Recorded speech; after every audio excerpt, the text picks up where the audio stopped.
Bagaimana cara meningkatkan stamina pria usia di atas 40 tahun ya dok, biar selalu kuat saat berhubungan? Jadi memang dengan bertambahnya usia terjadi penurunan fungsi organ, termasuk penurunan hormon testosteron pada laki-laki. Hormon testosteron adalah hormon utama pada laki-laki yang berperan untuk membentuk dan mempertahankan fungsi tubuh sebagai laki-laki, termasuk fungsi seksual. Nah, berbeda dengan perempuan, kalau perempuan mengalami penurunan drastis hormon estrogen pada saat menopause. Sedangkan laki-laki mulai mengalami penurunan hormon testosteron sejak usia 25 tahun. 25 tahun? Dan semakin nyata saat masuk usia 40 tahun ke atas. Nah, hal ini akan menyebabkan gejala fisik maupun psikis, ya.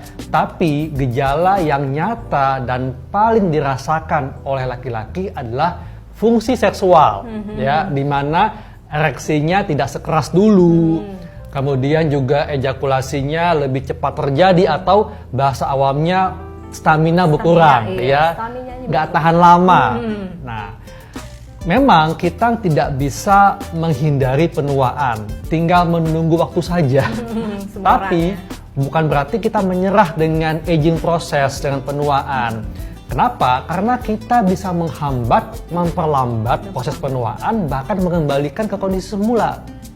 Itu dengan, yang paling mudah dan sederhana dan murah adalah lakukan pola hidup sehat mulai detik ini.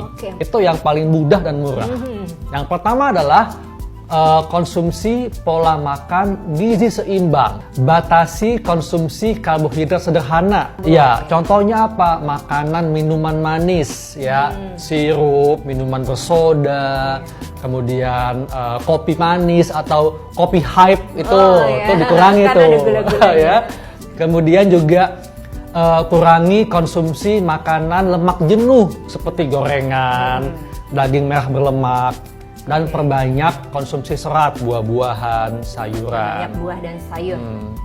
Kemudian rutin olahraga. Nah, nggak perlu olahraga berat, nggak perlu futsal, nggak perlu main bulu tangkis, tapi lakukan olahraga dengan intensitas ringan hingga sedang. Tapi konsisten. Konsisten, betul banget. Contohnya apa? Jogging, sepeda santai, dan angkat beban maksimal dengan beban 30% dari beban tubuh. Gitu. Dan tentunya lakukan setiap hari minimal 30 hingga 40 menit. Selanjutnya adalah stop merokok dan tidak konsumsi alkohol berlebihan. Tidur cukup, tidak begadang, bisa menghandle stres dengan baik, ya. Dan lakukan medical check up paling tidak 1 tahun sekali. Dan untuk mereka, untuk laki-laki yang usianya di atas 40 tahunan, lakukan juga pemeriksaan prostat, kelenjar prostat. Kenapa? Karena pada rentang usia di atas 40 tahun atau 45 tahun, sudah mulai terjadi pembesaran kelenjar prostat. Makanya perlu dilakukan cek prostat untuk laki-laki yang usianya di atas 40 tahun atau paling tidak di atas usia 45 tahun. Ya. Dan yang paling penting lagi adalah jaga keharmonisan hubungan dengan pasangan, ya. Harmonis. Betul. Memang kita nggak bisa menghindari yang namanya kejenuhan, ya, suntuk dengan pasangan sudah bertahun-tahun. Tapi jangan menyerah, ya. Banyak hal yang masih bisa dieksplor.